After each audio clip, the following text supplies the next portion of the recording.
Hi dears, good morning. Welcome to Suji's lifestyle. ಹೇಗಿದ್ದೀರಾ? ನೀವೆಲ್ಲರೂ ಚೆನ್ನಾಗಿದ್ದೀರಾ ಅಂತನದು ನನ್ನ ಭಾವನೆ.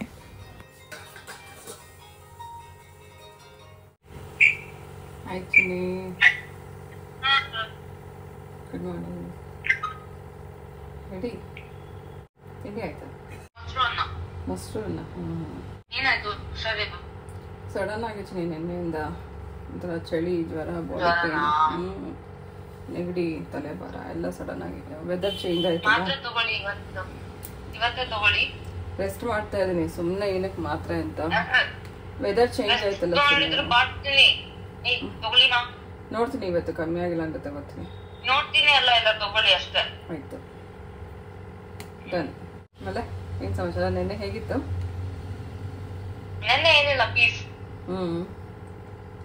ನನ್ನ ಕೆಲಸನೇ ಇದಿಲ್ಲ, ಒಂದೇ ಒಂದು ಡೀಪ್ ಕ್ಲೀನ್ ಇತ್ತು, ಹೋಗ್ಬಿಟ್ಟು ಮಾಡ್ಬಿಟ್ಟು ಬಂದ್ಬಿಟ್ಟು. ಇವತ್ತು ಹಾರ್ವೆಸ್ಟ್ ಇದೆ. ಲಾಸ್ಟ್ ಡೇನು ಕೆಲಸ ಕೊಟ್ಟಿದಾರ?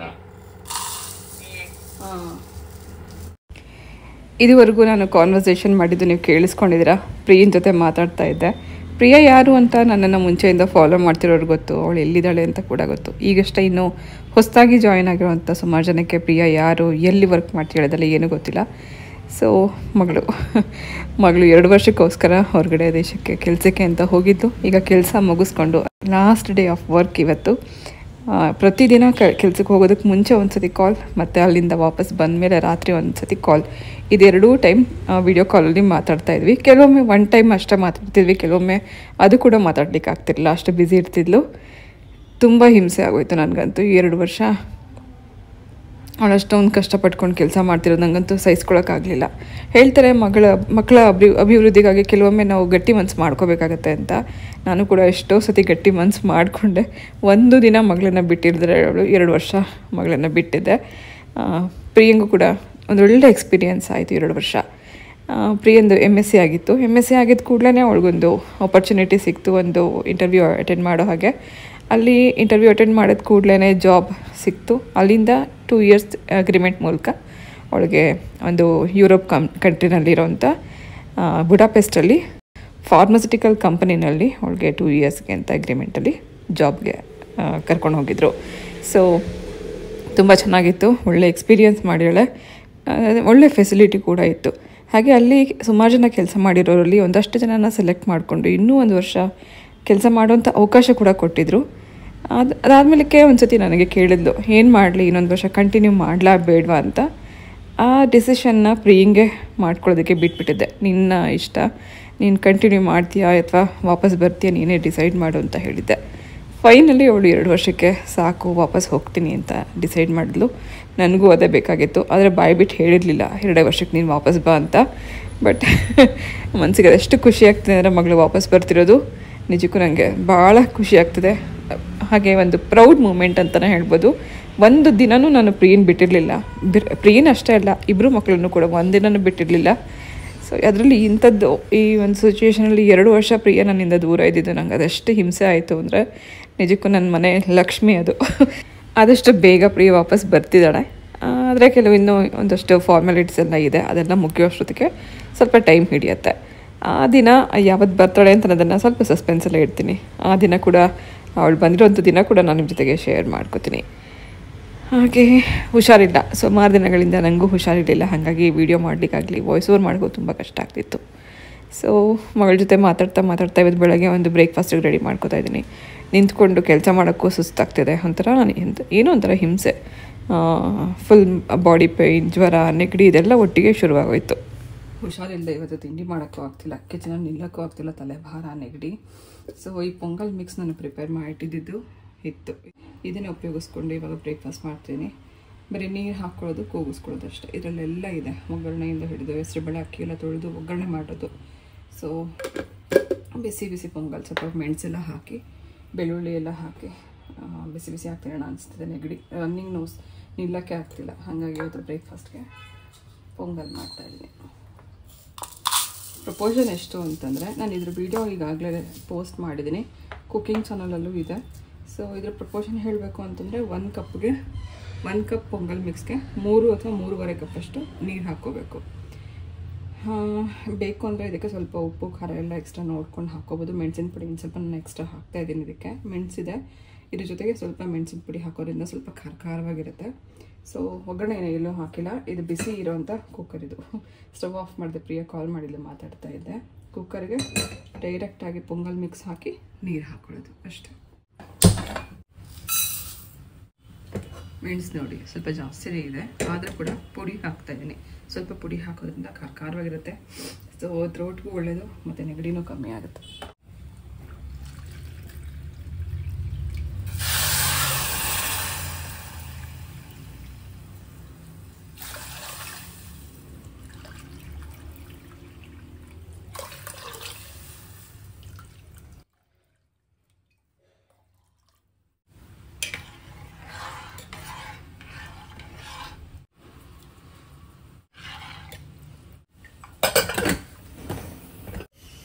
ನೋಡಿ ಇನ್ನೂ 1 ಟೈಮ್ ಆಗೋಷ್ಟಿದೆ. 3 ಜನಕ್ಕೆ ಅಂತಂದ್ರೆ 1 ಕಪ್ ಹಾಕ್ಕೊಂಡ್ರೆ ಸಾಕು. ಸೊ ಈ ಥರ ಮಾಡಿಟ್ಕೊಂಡ್ರೆ ಎಷ್ಟು ಟೈಮ್ ಸೇವ್ ಆಗುತ್ತೆ ಅಂದರೆ, ಗಡಿಬಿಡಿಲಿಂದ ಇರೋವಂಥವ್ರು ಕೆಲ್ಸಕ್ಕೆ ಹೋಗೋದಂತ ಅಷ್ಟೇ ಅಲ್ಲ, ಈ ಥರ ಹುಷಾರಿಲ್ದಿರೋ ಟೈಮಲ್ಲಿ ಕೂಡ ಕಿಚನಲ್ಲಿ ನಿಂತ್ಕೊಂಡು ಕೆಲಸ ಮಾಡೋಕ್ಕೆ ಶಕ್ತಿನೇ ಇಲ್ಲ ನನಗೆ ಇವಾಗ ನಿಜಕ್ಕೂ ಹೇಳಬೇಕಂದ್ರೆ. ಅದಕ್ಕೋಸ್ಕರ ನನಗೆ ತುಂಬ ಹೆಲ್ಪ್ ಆಯಿತು ಅಂತಲೇ ಹೇಳ್ಬೋದು. ಇದರ ರೆಸಿಪಿ ಲಿಂಕ್ ನಾನು ಡಿಸ್ಕ್ರಿಪ್ಷನ್ ಬಾಕ್ಸಲ್ಲಿ ಕೊಟ್ಟಿರ್ತೀನಿ, ಚೆಕ್ ಮಾಡಿ.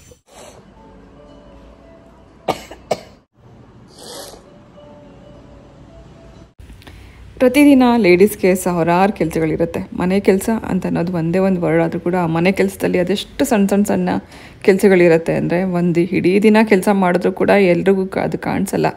ಸೊ ಇದೇನು ಮನೆ ಕೆಲಸ ಅಂತ ಅನ್ಕೋತಾರೆ. ಆದರೆ ಮಕ್ಕಳು ನೋಡ್ಕೊಳ್ಳೋದಿರ್ಬೋದು, ಮನೆ ಕೆಲಸ ಇರ್ಬೋದು, ಹೊರಗಡೆ ಕೆಲಸ ಇರ್ಬೋದು, ಕೆಲವು ಜವಾಬ್ದಾರಿಗಳನ್ನು ಹೊತ್ಕೊಂಡು ಅದನ್ನು ನಿಭಾಯಿಸೋದಿರ್ಬೋದು, ಇದೆಲ್ಲ ಅದನ್ನು ನಡೆಸ್ಕೊಂಡು ಹೋಗೋವಂಥವ್ರಿಗೆ ಮಾತ್ರನೇ ಅರ್ಥ ಆಗುತ್ತೆ. ಅಂಥ ಸಮಯದಲ್ಲಿ ಹುಷಾರು ತಪ್ಪಿದಾಗ ನಮ್ಗೆ ಯಾರೂ ಹೆಲ್ಪ್ ಮಾಡೋರಿಲ್ಲ ಅಥವಾ ನಮಗೆ ಯಾರೂ ಹೆಲ್ಪರ್ ಇಲ್ಲ ಅಂತ ಅನ್ನೋ ಟೈಮಲ್ಲಿ ತುಂಬ ಹೆಲ್ಪಿಗೆ ಬರೋದೇ ಕೆಲವು ಗ್ಯಾಜೆಟ್ಸ್. ನಾನಿವತ್ತು ಕೆಲವು ಗ್ಯಾಜೆಟ್ಸ್ ಬಗ್ಗೆ ಮಾತಾಡ್ತಿರೋ ಕಾರಣ ಏನಂದರೆ, ನನ್ನ ಈ ಟೈಮಲ್ಲಿ ನನಗದೆಷ್ಟು ಇದು ಹೆಲ್ಪ್ ಆಗ್ತಿದೆ ಅಂತಂದರೆ, ಕೆಲವು ಗ್ಯಾಜೆಟ್ಸ್ ನಾವು ಅಫೋರ್ಡ್ ಮಾಡೋಕ್ಕಾಗಲ್ಲ, ಸ್ವಲ್ಪ ಕಾಸ್ಟ್ಲಿ ಅನಿಸುತ್ತೆ. ಆದರೆ ಸ್ವಲ್ಪ ನಾವು ಅದಕ್ಕೆ ಅಂತಲೇ ಒಂದಷ್ಟು ಹಣ ಕೂಡ ಹಾಕಿ ತಂದು ಇಟ್ಕೊಂಡ್ರೆ ನಿಜಕ್ಕೂ ಪ್ರತಿದಿನಕ್ಕೆ ನಮಗದು ಎಷ್ಟು ಉಪಯೋಗ ಬರುತ್ತೆ ಅಂತ. ಅದರಲ್ಲಿ ನಮ್ಮನೇಲಿರುವಂಥ ಅಷ್ಟು ವಸ್ತುಗಳಲ್ಲಿ ನಾನು ಮೊದಲನೇ ಪ್ಲೇಸಲ್ಲಿ ಇಡೋದೆ ಡಿಶ್ ವಾಷರ್. ಯಾಕಂದರೆ ಬೆಳಗ್ಗೆ ತಿಂಡಿ, ಮಧ್ಯಾಹ್ನ ಊಟ ಮತ್ತು ರಾತ್ರಿ ಊಟ ಇದೆಲ್ಲ ನಾವು ಅಡುಗೆ ಮಾಡಿ ಊಟಕ್ಕೆ ಬಡಿಸಿ ಒಂದೊಂದು ಸತಿ ಊಟ ತಿಂಡಿ ಮಾಡಿ ಮುಗಿಸೋಷ್ಟರಲ್ಲಿ ಸಿಂಕಲ್ಲಿ ಒಂದು ರಾಶಿ ಪಾತ್ರೆ ಇರುತ್ತೆ. ಒಂದು ಟೀ ಮಾಡಿದ್ರೆ ಸಾಕು 4 ಪಾತ್ರೆ ಇರುತ್ತೆ. ಅದನ್ನು ಒಂದು ಸತಿ ಕ್ಲೀನ್ ಮಾಡೋಕ್ಕೆ ಮತ್ತೆ ಅದಕ್ಕೊಂದಷ್ಟು ಟೈಮ್ ವೇಸ್ಟ್. ಸೊ ಈ ಥರ ಪ್ರತಿ 3 ಹೊತ್ತು ಪಾತ್ರೆಗಳನ್ನ ತೊಳಿತಾ ಅದಷ್ಟು ಸಮಯ ಕಳೆಯೋದಾಗಲಿ ಅಥವಾ ನೀರು ವೇಸ್ಟು ಮತ್ತು ಕರೆಂಟ್ ವೇಸ್ಟು ಅಂದ್ಕೊಂಡು ನಾವು ಇದನ್ನು ತೊಗೊಳ್ದೆ ಹೋದರೆ ಎಷ್ಟೋ ಸಮಯ ನಮಗೆ ಹುಷಾರಿಲ್ದಿರುವಾಗ ಸಾಕಷ್ಟು ಹಿಂಸೆ ಪಡಬೇಕಾಗತ್ತೆ. ಈಗಂತೂ ಟೇಬಲ್ ಟಾಪ್ ಡಿಶ್ ವಾಷರ್ ಕೂಡ ಸಿಗುತ್ತೆ. ಒಂದೇ ಟೈಮಲ್ಲಿ ಪಾತ್ರೆಗಳನ್ನ ನೀವು ಲೋಡ್ ಮಾಡಿ ಸಿಂಕ್ ಹತ್ರನೇ ಇಟ್ಕೊಂಡು ಕೆಲಸ ಮಾಡ್ಕೋಬೋದು. ಆ ಥರದ್ದೊಂದು ಪುಟ್ಟ ಡಿಶ್ ವಾಷರ್ ಕೂಡ ಬಂದಿದೆ. ವಯಸ್ಸಾಗಿರೋರು ಇರ್ಬೋದು, ಹುಷಾರು ತಪ್ಪದವ್ರು ಇರ್ಬೋದು, ಅಥವಾ ಪ್ರೆಗ್ನೆಂಟ್ ಲೇಡೀಸ್ ಇರ್ಬೋದು, ಅಥವಾ ಹೆಲ್ಪರ್ಸ್ ಇಲ್ಲದೇ ಇರೋರು, ಹಾಗೆ ಬ್ಯಾಚುಲರ್ಸ್, ಎಲ್ರಿಗೂ ಕೂಡ ಒಂದು ವಸ್ತು ಅದು ತುಂಬ ಹೆಲ್ಪ್ ಆಗುತ್ತೆ ಅಂದರೆ ಡಿಶ್ ವಾಷರ್ ನಾನು ಮೊದಲನೇ ಪ್ಲೇಸಲ್ಲಿ ಇಡೋಕ್ಕೆ ಇಷ್ಟಪಡ್ತೀನಿ. ಯಾಕಂದರೆ ಪ್ರತಿದಿನದ ಅವಶ್ಯಕತೆ ಬೇಕಾಗಿರುವಂಥ ಕೆಲವು ಗ್ಯಾಜೆಟ್ಗಳಲ್ಲಿ ಡಿಶ್ ವಾಷರ್ ತುಂಬ ಮುಖ್ಯ ಪಾತ್ರ ವಹಿಸುತ್ತೆ ಅಂತಲೇ ಹೇಳ್ಬೋದು. ಪೊಂಗಲ್ ರೆಡಿಯಾಗಿದೆ. 3 ವಿಸಿಲ್ ಕೂಗ್ಸಿದ್ದೀನಿ. ಅದಕ್ಕೆ ಲಾಸ್ಟಲ್ಲಿ ಇನ್ನು ಸ್ವಲ್ಪ ತುಪ್ಪದ ಒಗ್ಗರಣೆ ಹಾಕ್ತಾಯಿದ್ದೀನಿ. ಆ್ಯಕ್ಚುಲಿ ನಾನು ಇದಕ್ಕೆ ಒಗ್ಗರಣೆ ಹಾಕಿಟ್ಟಿದ್ದೀನಿ. ಇವಾಗ ಹಾಕ್ತಿರೋ ಒಗ್ಗರಣೆ ಸ್ವಲ್ಪ ಮೆಣಸಿನ ಪುಡಿ ಮತ್ತು ಕಡಲೆ ಬೀಜ ಹಾಕ್ತಿದ್ದೀನಿ. ಸುಮಾರು ಜನ ಏನು ಮಾಡ್ತಾರೆ, ಪೊಂಗಲ್ಗೆ ಗೋಡಂಬಿ ಹಾಕ್ತಾರೆ. ಆದರೆ ಗೋಡಂಬಿ ಬದಲಾಗಿ ಕಡಲೆ ಬೀಜನ ಸ್ವಲ್ಪ ತುಪ್ಪದಲ್ಲಿ ಹುರಿದು ಹಾಕಿದ್ರೆ ತುಂಬ ಚೆನ್ನಾಗಿರುತ್ತೆ. ಸೊ 1 ಅಥವಾ 2 ಸ್ಪೂನಷ್ಟು ತುಪ್ಪ ಬಿಸಿ ಮಾಡಿಕೊಂಡು ಅದರಲ್ಲಿ ಸ್ವಲ್ಪ 1 ಮುಷ್ಟಿಯಷ್ಟು ಕಡಲೆ ಬೀಜ, ಸ್ವಲ್ಪ ಕರಿಬೇವು ಹಾಕಿ ಫ್ರೈ ಮಾಡ್ಕೊತಾ ಇದ್ದೀನಿ. ಚೆನ್ನಾಗಿ ಫ್ರೈ ಮಾಡ್ಕೊಂಡ ನಂತರ ಇದಕ್ಕೆ ಒಂದು ಅರ್ಧ ಸ್ಪೂನಷ್ಟು ಕಾಳು ಮೆಣಸಿನ ಪುಡಿ ಹಾಕ್ತಾಯಿದ್ದೀನಿ. ಜೀರಿಗೆ ಮತ್ತು ಮೆಣಸು ಹಾಕಿದರೂ ಕೂಡ ಸ್ವಲ್ಪ ಪುಡಿ ಹಾಕಿ ನಂತರ ಪೊಂಗಲ್ ಮಿಕ್ಸ್ ಮಾಡ್ಕೊಳ್ಳೋದ್ರಿಂದ ಖಾರವಾಗಿರುತ್ತೆ. ಇದಕ್ಕೆ ಚಟ್ನಿ ಜೊತೆ ಸರ್ವ್ ಮಾಡ್ಬೋದು, ಸಾಂಬಾರು ಜೊತೆ ಸರ್ವ್ ಮಾಡ್ಬೋದು. ಆದರೆ ಇವತ್ತು ಚಟ್ನಿ ಸಾಂಬಾರು ಏನೂ ಮಾಡಿಲ್ಲ. ಸೊ ಈ ಥರನೇ ಖಾರವಾಗಿ ತುಂಬ ಚೆನ್ನಾಗಿರುತ್ತೆ. ಸೊ ಹೀಗೇ ಬಿಸಿಯಾಗಿ ಸರ್ವ್ ಮಾಡ್ತಾಯಿದ್ದೀನಿ. ಮಳೆಗಾಲದಲ್ಲಿ ಆ ಮಳೆ ಶಬ್ದ ಕೇಳಿಸ್ಕೊಳ್ಳೋಕೆ ಅದೆಷ್ಟು ಖುಷಿಯಾಗುತ್ತೆ. ಸೊ ಆ ಮಳೆ ಹನಿಗಳು ಬೀಳೋದನ್ನು ನೋಡೋಕ್ಕೂ ತುಂಬ ಖುಷಿ, ಆ ಶಬ್ದ ಕೇಳಿಸ್ಕೊಳ್ಳೋಕ್ಕೂ ತುಂಬ ಖುಷಿ. ಈ ಸಮಯದಲ್ಲಿ ಕೂಡ ಸುಮಾರು ಜನ ಟ್ರಾವೆಲ್ ಮಾಡ್ತಾರೆ. ಸೊ ಆ ಮಳೆಯಲ್ಲಿ ಹೊರಗಡೆ ಓಡಾಡೋದು ಸ್ವಲ್ಪ ಕಷ್ಟನೇ, ಆದರೂ ಕೂಡ ಆ ಹೊರಗಡೆ ಪ್ರಪಂಚನ ನೋಡಿ ಆನಂದ ಪಡೋದಿದೆಯಲ್ಲ, ಅದೆಷ್ಟು ಚೆನ್ನಾಗಿರುತ್ತೆ. ಪ್ರತಿ ಸತಿ ನಾನು ಮಳೆ ಬಂದಾಗ ಹೊರಗಡೆ ಬಂದು ನಿಂತ್ಕೊಂಡು ಸುಮಾರು ಹೊತ್ತು ನೋಡ್ತಾ ಇರ್ತೀನಿ. ಈ ಮಳೆಯಿಂದನೇ ಸ್ವಲ್ಪ ಜನಕ್ಕೆ ಆರೋಗ್ಯದಲ್ಲಿ ವ್ಯತ್ಯಾಸಗಳಾಗೋದಂತೂ ಖಂಡಿತ. ಆದಷ್ಟು ಬಿಸಿ ನೀರು ಕುಡಿಬೇಕು. ನೀರಿಂದ ಸಾಕಷ್ಟು ಕಾಯಿಲೆಗಳು ಇವಾಗ ಸ್ಪ್ರೆಡ್ ಆಗುತ್ತೆ. ಮಳೆ ನೀರೆಲ್ಲ ಕೆಲವೊಮ್ಮೆ ಪೈಪ್ಗಳು ಒಡೆದೋಗ್ಬಿಟ್ಟು ಮಿಕ್ಸ್ ಆಗಿ ಬರುತ್ತೆ. ಸೊ ಸಾಕಷ್ಟು ಕಾಯಿಲೆಗಳು ಬರೋದೇ ಮಳೆಗಾಲದಲ್ಲಿ, ಅದರಲ್ಲೂ ಮಕ್ಕಳಿಗೆ. ಈಗಿನ್ನೂ ಸ್ಕೂಲ್ ಶುರುವಾಗಿರುತ್ತೆ. ಸಣ್ಣ ಮಕ್ಕಳನ್ನು ಕಳಿಸುವಾಗ ಆದಷ್ಟು ಅವ್ರನ್ನ ಬೆಚ್ಚಗೆ ಬಟ್ಟೆ ಹಾಕಿ ಕಳಿಸ್ಬೇಕು. ಸ್ಕೂಲ್ ಸ್ವೆಟರ್ಸ್ ಕೊಟ್ಟಿರ್ತಾರೆ, ಜಾಕೆಟ್ಸ್ ಕೊಟ್ಟಿರ್ತಾರೆ, ಅದನ್ನೆಲ್ಲ ಹಾಕಿ ಸಾಕ್ಸ್ ಹಾಕಿ ಕಳಿಸಿ. ಹಾಗೆ ಮಕ್ಳಿಗೂ ಕೂಡ ಬೆಳಗ್ಗೆ ಹೊತ್ತು ಬಿಸಿ ನೀರು ಕುಡಿಯೋದಕ್ಕೆ.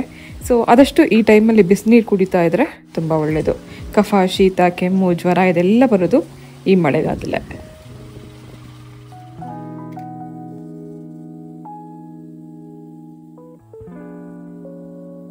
ಸಿಹಿಗೆಣಸು ನನಗೆ ತುಂಬ ಇಷ್ಟ. ಹಾಗೆ ಇದು ತುಂಬ ಒಳ್ಳೆಯದು ಕೂಡ ದೇಹಕ್ಕೆ. ವಾರದಲ್ಲಿ ಒಂದು 2 ಸರ್ತಿ ಅಂತೂ ನಾನು ಗೆಣಸು ತರಿಸ್ತೀನಿ. ತುಂಬ ಸ್ವೀಟಾಗಿರುತ್ತೆ ಒಂದೊಂದು ಗೆಣಸಂತೂ. ಲಾಸ್ಟ್ ಟೈಮ್ ನಾನು ಇದೇ ಸ್ವೀಟ್ ಗೆಣಸನ್ನು ಉಪಯೋಗಿಸ್ಕೊಂಡು ಹೋಳಿಗೆ ರೆಸಿಪಿ ನಾನು ನಿಮಗೆ ಮಾಡಿ ತೋರಿಸಿದ್ದೆ. ಸ್ವೀಟ್ ಕ್ರೇವಿಂಗ್ ಇರೋವಂಥವ್ರಿಗೆ ದಿಢೀರಾಗಿ ಗೆಣಸಿನ ಹೋಳಿಗೆ ಹೇಗೆ ಮಾಡ್ಕೋಬೋದು ಅಂತ. ಆದರೆ ಅದೇ ಸ್ವೀಟ್ ಪೊಟೇಟೊ ಉಪಯೋಗಿಸ್ಕೊಂಡು ಅಥವಾ ಸಿಹಿ ಗೆಣಸನ್ನು ಉಪಯೋಗಿಸ್ಕೊಂಡು ಈ ಮಳೆಗಾಲದಲ್ಲಿ ಏನಾದರೂ ಕ್ರಂಚಿಯಾಗಿ ಕ್ರಿಸ್ಪಿಯಾಗಿ ತಿನ್ನಬೇಕು ಅಂತ ಅನಿಸುತ್ತೆ. ಅದೇ ಹೆಲ್ದಿಯಾಗಿ ಮಾಡುವಂಥ ಒಂದು ರೆಸಿಪಿ ಇವತ್ತು ನಿಮ್ಮ ಜೊತೆಗೆ ಶೇರ್ ಮಾಡ್ತೀನಿ. ಇದನ್ನು ಮಕ್ಳಿಗೂ ನೀವು ಡಬ್ಬಿಗೆ ಪ್ಯಾಕ್ ಮಾಡ್ಕೊಡ್ಬೋದು. ಮಳೆಗಾಲದಲ್ಲಿ ಸಂಜೆ ಹೊತ್ತು ಮಾಡ್ಕೊಂಡು ತಿನ್ನೋಕ್ಕೂ ಚೆನ್ನಾಗಿರುತ್ತೆ. ಈಗ ನಾನು ಮಾಡ್ತಿರೋಂಥ ಒಂದು ರೆಸಿಪಿಗೆ ಆಲೂಗಡ್ಡೆ ಬಳಸಿ ಮಾಡ್ತಾರೆ. ಆದರೆ ನಾನಿವತ್ತು ಸ್ವೀಟ್ ಪೊಟ್ಯಾಟೊ ಹಾಕಿ ಮಾಡ್ತಾಯಿದ್ದೀನಿ. ಫಸ್ಟೇ ಏನು ಸಿಹಿ ಗೆಣಸನ್ನು ಬೇಯಿಸ್ಕೊಂಡು ನಂತರ ಸಿಪ್ಪೆ ತೆಗೆದು ಈ ರೀತಿ ಮ್ಯಾಶ್ ಮಾಡ್ಕೊಂಡಿದ್ದೀನಿ. ಸೊ ಇದಕ್ಕೆ ಫಸ್ಟ್ ನೆನೆಸಿಟ್ಕೊಂಡಿರೋಂಥ ಸಬ್ಬಕ್ಕಿ ಮಿಕ್ಸ್ ಮಾಡ್ತಿದ್ದೀನಿ. ಸಬ್ಬಕ್ಕಿ ವಡೆ ನೀವು ಕೇಳಿರ್ಬೋದು, ಅದನ್ನು ಎಣ್ಣೆಯಲ್ಲಿ ಡೀಪ್ ಫ್ರೈ ಮಾಡಿ ಮಾಡ್ತಾರೆ. ಇವತ್ತು ಡೀಪ್ ಫ್ರೈ ಮಾಡ್ದೇ ಹೇಗೆ ಮಾಡ್ಬೋದು ಅಂತ ತೋರಿಸ್ತಾ ಇದ್ದೀನಿ. 1 ಕಪ್ಪಷ್ಟು ನೆನೆಸಿಟ್ಕೊಂಡಿರೋಂಥ ಸಬ್ಬಕ್ಕಿ ಹಾಕಿದ್ದೀನಿ. ಆನಂತರ ಒಂದು ಮುಷ್ಟಿಯಷ್ಟು ಹುರಿದು ಸಿಪ್ಪೆ ತೆಗೆದಿಟ್ಕೊಂಡಿರೋಂಥ ಕಡಲೆ ಬೀಜನ ಸ್ವಲ್ಪ ಕ್ರಷ್ ಮಾಡಿ ಹಾಕಿದ್ದೀನಿ. ಅಥವಾ ನೀವು ಮಿಕ್ಸಿನಲ್ಲಿ ಪೌಡ್ರ್ ಮಾಡಿ ಹಾಕ್ಕೋಬೋದು. 1/4 ಸ್ಪೂನಷ್ಟು ಶುಂಠಿ ಬೆಳ್ಳುಳ್ಳಿ ಪೇಸ್ಟ್, ಕಟ್ ಮಾಡಿರೋ ಕೊತ್ತಂಬರಿ, ಸ್ವಲ್ಪ ಉಪ್ಪು, ಖಾರಕ್ಕೆ ಅಚ್ಕಾರದ ಪುಡಿ ಹಾಕಿದ್ದೀನಿ. ಅಚ್ಕಾರದ ಪುಡಿ ಬದಲಾಗಿ ಹಸಿರು ಮೆಣಸಿನ್ಕಾಯಿನ ನೀವು ಕಟ್ ಮಾಡಿ ಹಾಕ್ಕೋಬೋದು. ಇದಿಷ್ಟನ್ನು ಮಿಕ್ಸ್ ಮಾಡಿಕೊಂಡ್ರೆ ವಡೆಗೆ ಬೇಕಾಗಿರೋಂಥ ಒಂದು ಮಿಕ್ಸ್ಚರ್ ರೆಡಿ ಆಗುತ್ತೆ. ಇದನ್ನು ನೀವು ಡೀಪ್ ಫ್ರೈಯಲ್ಲಿ ಎಣ್ಣೆಯಲ್ಲಿ ಡೀಪ್ ಫ್ರೈ ಮಾಡ್ಕೋಬೋದು. ಅಥವಾ ಪಡ್ಡು ಪ್ಯಾನ್ ಏನಿರುತ್ತೆ ಅದರಲ್ಲೂ ಕೂಡ ನೀವು ಸ್ವಲ್ಪ ಎಣ್ಣೆ ಹಾಕಿ ಪಡ್ಡು ಥರ ಮಾಡ್ಕೋಬೋದು ಅಥವಾ ಶಾಲೋ ಫ್ರೈ ಮಾಡ್ಕೋಬೋದು. ಆದರೆ ನಾನಿವತ್ತು ಮಾಡ್ತಿರೋದು ವಾಫಲ್ ಮಿಷಿನಲ್ಲಿ. ಇದು ನಾನು ಉಪಯೋಗಿಸಿ ಈಗಾಗಲೇ 2 ವರ್ಷ ಆಯಿತು. ತೊಗೊಂಬಂದು 2 ವರ್ಷಕ್ಕೆ ಮುಂಚೆ ನಾನು ಒಂದ್ಸತಿ ಉಪಯೋಗಿಸಿದ್ದೆ. ಸೊ ಇದರಲ್ಲಿ ವಾಫಲ್ಸ್ ಹೇಗೆ ಮಾಡೋದು ಅಂತ ಕೂಡ ನಾನು ನಿಮಗೆ ತೋರಿಸಿದ್ದೆ. 2 ವರ್ಷದ ನಂತರ ನಾನು ಇದನ್ನು ಮತ್ತೆ ಇವತ್ತು ಓಪನ್ ಮಾಡಿದ್ದೀನಿ.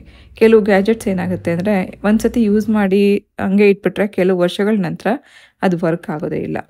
ಇವತ್ತು ಒಂದು ಭಯದಲ್ಲೇ ನಾನು ಇದನ್ನು ಆನ್ ಮಾಡಿದೆ. ಇದು ವರ್ಕ್ ಆಗುತ್ತೋ ಇಲ್ವೋ, 2 ವರ್ಷ ಆಯಿತು ಇದನ್ನು ಯೂಸ್ ಮಾಡಿ ಅಂತ. ಸೊ ಒಂದು ಸತಿಗಿದು ಆನ್ ಆಯಿತು, ಏನೂ ತೊಂದರೆ ಆಗಿಲ್ಲ, ಯಾವುದೇ ಇದರಲ್ಲಿ ಪ್ರಾಬ್ಲಮ್ ಕಾಣಿಸ್ಲಿಲ್ಲ ನನಗೆ. ಸೊ ಇದರಲ್ಲೇ ನಾನಿವತ್ತು ಈ ಸ್ವೀಟ್ ಪೊಟ್ಯಾಟೊ ವಾಫಲ್ಸ್ ಮಾಡ್ತಾಯಿದ್ದೀನಿ. ಸೊ ಎಣ್ಣೆಯಲ್ಲಿ ಡೀಪ್ ಫ್ರೈ ಮಾಡೋದಕ್ಕೂ ಬದಲಾಗಿ ನಾವು ಈ ಥರ ಸ್ವಲ್ಪ ಎಣ್ಣೆ ಉಪಯೋಗಿಸ್ಕೊಂಡು, ಅಂದರೆ ಒಂದು ಅಥವಾ 2 ಸ್ಪೂನಷ್ಟು ಎಣ್ಣೆ ಉಪಯೋಗಿಸ್ಕೊಂಡು ಕ್ರಿಸ್ಪಿಯಾಗಿರುವಂಥ ವಡೆ ರೀತಿಯಲ್ಲೇ ವಾಫಲ್ಸ್ ಮಿಷನಲ್ಲಿ ಮಾಡ್ಕೋಬೋದು. ಇದನ್ನು ತಟ್ಬಿಟ್ಟು ನೀವು ಬೇಕಾದ್ರೆ ಹೆಂಚು ಮೇಲೆ, ಅಂದರೆ ನಾವೇನು ಚಪಾತಿ ಮಾಡ್ತೀವಲ್ಲ ಆ ಥರ ಕಾವಲಿ ಮೇಲೇ ಶಾಲೋ ಫ್ರೈಯಲ್ಲಿ ವಡೆ ರೀತಿನೂ ಮಾಡ್ಕೋಬೋದು. ಯಾರಿಗೆ ಎಣ್ಣೆ ಬೇಡ ಅನಿಸುತ್ತೆ ಅಥವಾ ಡೀಪ್ ಫ್ರೈ ಮಾಡ್ಕೊಂಡು ತಿನ್ನೋಕ್ಕೆ ಇಷ್ಟ ಇಲ್ಲ ಅಂತ ಅನಿಸುತ್ತೆ ಅಂಥವರು ಈ ಥರ ರೆಸಿಪಿ ಟ್ರೈ ಮಾಡ್ಬೋದು. ಎಣ್ಣೆಯಲ್ಲಿ ಡೀಪ್ ಫ್ರೈ ಮಾಡ್ಕೊಂಡು ತಿನ್ನೋರು ಆದರೆ ವಡೆ ರೀತಿಯಲ್ಲಿ ತಟ್ಬಿಟ್ಟು ನೀವು ಎಣ್ಣೆಯಲ್ಲಿ ಕರೆದ್ಬಿಟ್ಟು ಕೂಡ ತಿನ್ಬೋದು. ನೋಡಿ, ಒಂದು ಸೈಡ್ ಇದು ಬೆಂದಿತ್ತು, ಇನ್ನೊಂದು ಸೈಡ್ ತಿರುಗಿಸಿದ್ದೀನಿ. 2 ಕಡೆಗೂ ಇದು ಚೆನ್ನಾಗಿ ಬೆಂದಿದೆ. ಮೇಲ್ಗಡೆ ಭಾಗದಲ್ಲಿ ಅಷ್ಟು ಕ್ರಿಸ್ಪಿಯಾಗಿ ಬರಲ್ಲ. ಸೊ ಹಾಗಾಗಿ ಇನ್ನೊಂದು ಕಡೆಗೂ ತಿರುಗಿಸ್ಬಿಟ್ಟು ಬೇಯಿಸೋಕ್ಕಿಟ್ಟಿದ್ದೆ. 2 ಕಡೆಗೂ ಚೆನ್ನಾಗಿ ಬೆಂದಿದೆ. ಸೊ ತುಂಬ ಟೇಸ್ಟಿಯಾಗಿರುತ್ತೆ. ಮೇಲ್ಗಡೆಯಿಂದ ಕ್ರಂಚಿ ಇರುತ್ತೆ, ಒಳಗಡೆಯಿಂದ ಸಾಫ್ಟಾಗಿರುತ್ತೆ. ಸ್ವಲ್ಪ ಟೈಮ್ ಹಿಡಿಯುತ್ತೆ ಅಷ್ಟೇ ಇದರಲ್ಲಿ ಬೇಯೋದಕ್ಕೆ. ಸುಮಾರು 6 ರಿಂದ 7 ನಿಮಿಷ ಆಯಿತು ಇದಿಷ್ಟು ಬೇಯೋದಕ್ಕೆ. ಇನ್ನೊಂದು 2-3 ನಿಮಿಷ ಇನ್ನೊಂದು ಸೈಡ್ ಬೇಯಿಸಿದ್ರೆ ಆಯಿತು.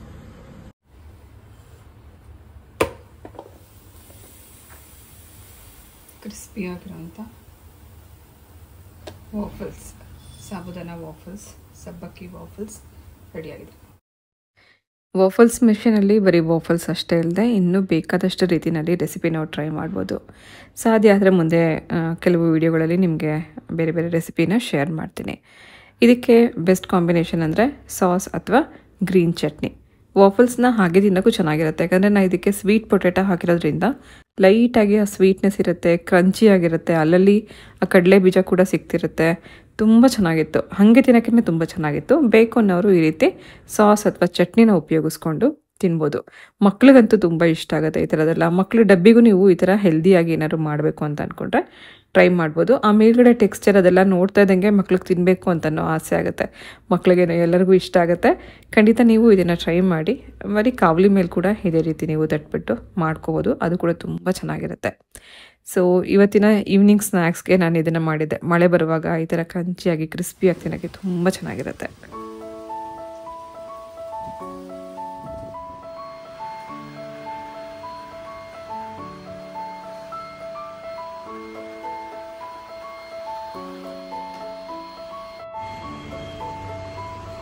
ಕಮೆಂಟಲ್ಲಿ ಕೇಳಿದರು ನಿಮ್ಮನೆ ಕೆಲಸದವ್ರು ಯಾರೂ ಬರಲ್ವಾ ಅಂತ. ನಮ್ಮನೆ ಕೆಲಸದವ್ರು ಯಾರೂ ಬರಲ್ಲ, ಇವರೇ ಇದರೆಲ್ಲ ಕೆಲಸದವರೆಲ್ಲ. Washing machine, dish washer, mop ಮಾಡೋಕ್ಕೆ ಮತ್ತು ಏನು ರೋಬೋಟ್ ಕ್ಲೀನರ್, ಇವರೇ ನಮ್ಮನೆ ಕೆಲಸದವರು, ಪರ್ಮನೆಂಟ್ ಕೆಲಸದವರು. ಕಸ ಗುಡಿಸಿ, ಮನೆ ಒರೆಸಿ, ಪಾತ್ರೆ ತೊಳೆಯೋದು, ಇದು 3 ಕೆಲಸಕ್ಕೆ ಅದೆಷ್ಟು ನಾವು ಸಂಬಳ ಕೊಡಬೇಕಾಗತ್ತೆ ಕೆಲಸದವ್ರಿಗೆ. ಅವ್ರಿಗೋಸ್ಕರ ಕಾಯಬೇಕಾಗತ್ತೆ ಕೆಲಸಕ್ಕೆ. ಆಮೇಲೆ ಕೆಲಸದ ರಜಾ ಹಾಕ್ತಾರೆ, ರಜಾ ಹಾಕಿದಾಗ ನಾವೇ ಮಾಡ್ಕೋಬೇಕು. ಇದಕ್ಕೆಲ್ಲ ಒಂದೇ ಸೊಲ್ಯೂಷನ್ ಅಂತಂದರೆ ಈ ಥರ ಕೆಲವು ನೆಸೆಸರಿ ಇರೋಂಥ ಕೆಲವು ಥಿಂಗ್ಸ್ನ ಮನೇಲಿ ಇಟ್ಕೊಂಡಿರೋದು. ನನ್ನ ಕೆಲಸ ನಾನೇ ಮಾಡ್ಕೊಳಕ್ಕೆ ನಂಗೆ ತುಂಬ ಇಷ್ಟ. ನಮ್ಮನೆ ಕೆಲಸ ನಾನೇ ಮಾಡ್ಕೊಳಕ್ಕೆ ನಂಗೆ ತುಂಬ ಇಷ್ಟ. ಕೆಲಸದವ್ರ ಮೇಲೆ ಯಾರ ಮೇಲೂ ನಾನು ಡಿಪೆಂಡ್ ಆಗೋಕ್ಕೆ ಇಷ್ಟಪಡಲ್ಲ. ಹಂಗಂತ ಯಾವಾಗಲೂ ನಾನು ಡಸ್ಟಿಂಗ್ ಮಾಡೋದಕ್ಕೆ ಅಥವಾ ಮನೆ ಒರೆಸೋದಕ್ಕೆ ರೋಬೋಟ್ನ ಉಪಯೋಗಿಸಲ್ಲ. ಇವತ್ತು ಡಸ್ಟ್ ಅಲರ್ಜಿ ಆಗಿದೆ, ಜೊತೆಗೆ 2 ದಿನದಿಂದ ಕಂಟಿನ್ಯೂಸ್ ಆಗಿ ಕ್ಲೀನಿಂಗ್ ಕೆಲಸ ಮಾಡ್ತಾಯಿದ್ದೆ. ಮನೆ ಕ್ಲೀನಿಂಗ್ ಕೆಲಸ. ಶ್ರಾವಣ ಮಾಸ ಬರುತ್ತೆ, ಶ್ರಾವಣ ಮಾಸಕ್ಕೆ ಬರೋಕ್ಕೆ ಮುಂಚೆ ಮನೆಯೆಲ್ಲ ಕ್ಲೀನ್ ಮಾಡೋಣ, ಈ ಶ್ರಾವಣ ಮಾಸಕ್ಕೆ ಸತ್ಯನಾರಾಯಣ ಸ್ವಾಮಿ ಪೂಜೆ ಮಾಡಿಸೋಣ ಅಂತ ಒಂದು ಆಸೆ ಇದೆ. ಅದಕ್ಕೋಸ್ಕರ ನಿಧಾನಕ್ಕೆ ಸ್ವಲ್ಪ ಸ್ವಲ್ಪನೇ ಕ್ಲೀನ್ ಮಾಡ್ಕೋತಾ ಹೋಗ್ತಾ ಇದ್ದೆ. ಸಡನ್ನಾಗಿ ಇವತ್ತು ಏನಾಯಿತು ಗೊತ್ತಿಲ್ಲ, ವೆದರ್ ಚೇಂಜ್ ಆಯಿತು ಅಥವಾ ಹೆಲ್ತಲ್ಲಿ ಏನಾದ್ರು ಅಪ್ಸೆಟ್ ಆಯಿತು ಗೊತ್ತಿಲ್ಲ. ಬೆಳಗ್ಗೆಯಿಂದ ಒಂದೇ ಸಮ ಕಣ್ಣೆಲ್ಲ ನಾವೇ ಮತ್ತು ರನ್ನಿಂಗ್ ನೋಸ್, ತುಂಬ ನೆಗಡಿ, ಒಂಥರ ನೀರು ಥರ ಸುರಿತಾ ಇದೆ. ಏನು ಕೆಲಸ ಮಾಡೋಕ್ಕಾಗಲ್ಲ. ನೆಗಡಿ ಇದ್ದಾಗಂತೂ ಒಂಥರ ಬಾಡಿ ಪೇಯ್ನ್, ಏನೋ ಒಂಥರ ಎನರ್ಜಿನೇ ಇರಲ್ಲ. ಅದರಲ್ಲೂ ನೆಗಡಿನೇ ತುಂಬ ನಮಗೆ ಇರಿಟೇಟ್ ಮಾಡೋದು. ಮೂಗೆಲ್ಲ ಒಂಥರ ನವೆ ಆಗ್ತಿರುತ್ತೆ. ಸೊ ಹಾಗಾಗಿ ಇವತ್ತು ಮನೆ ಕೆಲಸಕ್ಕೆಲ್ಲ ಬೇರೆಯವ್ರನ್ನ ಒಪ್ಪಿಸ್ಬಿಟ್ಟು, ಅಂದರೆ ಮನೇಲಿರೋ ಎಕ್ವಿಪ್ಮೆಂಟ್ಸ್ನೆಲ್ಲ ಬಿಟ್ಟು ನಾನು ಸ್ವಲ್ಪ ರೆಸ್ಟ್ ಮಾಡ್ತಾಯಿದ್ದೀನಿ. ಪಾತ್ರೆ ಒಂದು ಲೋಡ್ ಮಾಡಿದ್ದಾಯಿತು. ಬಟ್ಟೆನ ಬೆಳಗ್ಗೆ ವಾಷಿಂಗ್ ಮಿಷಿನ್ಗೆ ಹಾಕ್ಬಿಟ್ಟು ಬಂದಿದ್ದೆ. ಒಣಗಿ ಹಾಕೋಣ ಅಂತ ಅನ್ನೋಷ್ಟರಲ್ಲಿ ಬೆಳಗ್ಗೆಯಿಂದ ಮೋಡ, ಮಳೆ. ಸೊ ಮನೆ ಒಳಗಡೆ ಕಸ ಗುಡಿಸಿ ಮನೆ ಒರೆಸೋದಕ್ಕೆ ಇವಾಗ ರೋಬೋಟ್ ಆನ್ ಮಾಡಿದ್ದೀನಿ ಅಷ್ಟೇ. ಮೇಲ್ಗಡೆ ಫ್ಲೋರೆಲ್ಲ ಮೊನ್ನೆ ಒರೆಸಿದ್ದೆ. ಸೊ ಮೇಲ್ಗಡೆ ಫ್ಲೋರ್ ಇವಾಗ ಕ್ಲೀನ್ ಮಾಡೋಕ್ಕೋಗಲ್ಲ, ಮಳೆ ಬೇರೆ ಬರ್ತಾ ಇದೆ. ತುಂಬ ಡಸ್ಟ್ ಏನೂ ಆಗ್ತಿಲ್ಲ, ಆದರೂ ಕೂಡ ಈ ಫ್ಲೋರಲ್ಲಿ ಪೆಟ್ಸ್ ಎಲ್ಲ ಓಡಾಡತ್ತಲ್ಲ, ಹಾಗಾಗಿ ಸ್ವಲ್ಪ ಕ್ಲೀನಾಗಿ ಇಟ್ಕೊಳ್ಳೋಣ ಅಂತ ಅನ್ನೋಕ್ಕೋಸ್ಕರ ಇದನ್ನು ರೋಬೋಟ್ ಆನ್ ಮಾಡಿದ್ದೀನಿ. ಇವರೇ ನಮ್ಮ ಮನೆಯ 3 ಜನ ಕೆಲಸದವ್ರು, ಒಬ್ಬರಲ್ಲ ಇಬ್ಬರಲ್ಲ 3 ಜನ ಕೆಲಸಕ್ಕೆ ಇಟ್ಕೊಂಡಿರೋದು. ತುಂಬ ನೆಸೆಸಿಟಿ, ಎಲ್ಲರ ಮನೇಲೂ ಇವಾಗ ಕಾಮನ್ ಆಗಿ ಇದ್ದೇ ಇರುತ್ತೆ. ರೋಬೋಟ್ ಹೆಂಗೆ ಕೆಲಸ ಮಾಡುತ್ತೆ ಅಂದರೆ ತುಂಬ ಚೆನ್ನಾಗಿ ಧೂಳನ್ನೆಲ್ಲ ಕ್ಲೀನಾಗಿ ಅದು ಹೇಳ್ಕೊಳ್ಳುತ್ತೆ. ಅಂದರೆ ಅದನ್ನು ನಾವು ಅದೇ ಥರ ಮೇಂಟೈನ್ ಮಾಡಬೇಕು, ಅದನ್ನು ಕೂಡ ಕ್ಲೀನ್ ಮಾಡಿ ಇಟ್ಕೋಬೇಕು. ಸೊ ಕೆಲವೊಮ್ಮೆ ಅದರಲ್ಲೂ ಕೂದಲು ಸುತ್ಕೊಳ್ಳುತ್ತೆ, ದಾರ ಸುತ್ಕೊಳ್ಳುತ್ತೆ, ಅದನ್ನೆಲ್ಲ ಕ್ಲೀನಾಗಿ ನೋಡ್ಕೋತಾ ಇರಬೇಕು. ಹಾಗಾಗಿ ನನಗೆ ಯಾವಾಗಲಾದ್ರು ಹುಷಾರಿಲ್ಲ ಅಂತಂದಾಗ ಮಾತ್ರ ರೋಬೋಟ್ ಆನ್ ಮಾಡ್ತೀನಿ ಅಷ್ಟೇ. ಅದು ಈ ಫ್ಲೋರಲ್ಲಿ ಮಾತ್ರ. ಮೇಲ್ಗಡೆ ಫ್ಲೋರಲ್ಲೆಲ್ಲ ಗುಡಿಸಿ ಒರೆಸ್ಕೊಂಡೆ ಬರೋದು. ಸೊ ತುಂಬ ಹುಷಾರಿಲ್ಲ ಅಂತ ಅನಿಸ್ತದೆ. ಏನೋ ಒಂಥರ ಚಳಿ ಜ್ವರ ಬಂದಂಗೆ. ವೆದರ್ ಸಡನ್ನಾಗಿ ನಿನ್ನೆ ಬಿಸಿಲಿತ್ತು, ಇವತ್ತು ಸಡನ್ನಾಗಿ ಬೆಳಗ್ಗೆಯಿಂದ ಮೋಡ, ಮಳೆ. ಮನೆ ಒಳಗಡೆ ಎಲ್ಲ ಒಂಥರ ಕತ್ಲು ಥರ ಇರುತ್ತೆ. ಈ ದಿನ ಅದೆಷ್ಟು ಬೇಗ ಮುಗ್ದೋಯ್ತು ಅಂತ ಅನಿಸ್ತಾ ಇರುತ್ತೆ. ಯಾಕಂದರೆ ಹೊರಗಡೆ ವೆದರ್ಗೂ ಮತ್ತು ಮಳೆ ಬರ್ತಿರೋದಕ್ಕೂ ಬೆಳಗ್ಗೆ ಯಾವಾಗಾಯಿತು, ಮಧ್ಯಾಹ್ನ ಯಾವಾಗಾಯಿತು, ಸಂಜೆ ಯಾವಾಗಾಯಿತು ಅಂತಲೇ ಗೊತ್ತಾಗಲ್ಲ. ಸೊ ಯೂಶ್ವಲಿ ಸಂಜೆ ಹೊತ್ತು ಹರ್ಷಿತ್ ಜಿಮ್ಗೆ ಹೋಗ್ತಾನೆ. ಅವ್ನು ಜಿಮ್ಗೆ ಹೋಗೋ ಟೈಮಲ್ಲಿ ನಾನು ಹೇಳಿಬಿಟ್ಟು ಸ್ವಲ್ಪ ರೆಸ್ಟ್ ಮಾಡ್ತೀನಿ ಅಂತ ಹೇಳಿ ಮಲ್ಕೊಂಡೆ. ನಾನು ಮಲ್ಕೊಂಡಿದ್ದಾಗ ಮಫಿನ್ ನೋಡಿ ಅವ್ನು ನನ್ನ ಹತ್ರನೇ ಇರ್ತಾನೆ, ಜೊತೆಯಲ್ಲೇ ಇರ್ತಾನೆ. ಅವನು ಬಂದು ಮಲ್ಕೊಂಡಿದ್ದಾನೆ. ಸೊ ಹುಷಾರಿಲ್ಲರೋ ಕಾರಣ ಈ ವಾರದ ವಿಡಿಯೋ ಸ್ವಲ್ಪ ಡಿಲೇ ಆಯಿತು. ಹಾಗೆ ಇವತ್ತಿನ ಈ ವ್ಲಾಗ್ ನಿಮಗೆ ಹೇಗೆ ಅನ್ನಿಸ್ತು ಕಮೆಂಟ್ ಮಾಡಿ ತಿಳಿಸಿ. ವಿಡಿಯೋದಲ್ಲಿ ನಿಮ್ಗೆ ಏನಾದರೂ ಇಷ್ಟ ಆಗಿದರೆ ಪ್ಲೀಸ್ ಒಂದು ಲೈಕ್ ಮಾಡಿ. ಹೊಸಬ್ರು ಯಾರು ನೋಡ್ತಾಯಿರೋ ನನ್ನ ಚಾನಲ್ನ ಸಬ್ಸ್ಕ್ರೈಬ್ ಮಾಡ್ಕೊಂಡು ನೋಡಿ ಅಂತ ಹೇಳ್ತಾ ಇವತ್ತಿನ ಈ ವ್ಲಾಗ್ ಜೊತೆಗೆ ನಾನು ಹೊರಡ್ತಾ ಇದ್ದೀನಿ. ಮತ್ತೆ ಸಿಗ್ತೀನಿ ನಾಳೆ ಇನ್ನೊಂದು ಇಂಟ್ರೆಸ್ಟಿಂಗ್ ಆಗಿರುವಂಥ ವ್ಲಾಗ್ ಜೊತೆಗೆ. ಹೋಗ್ಬರಲ್ಲ.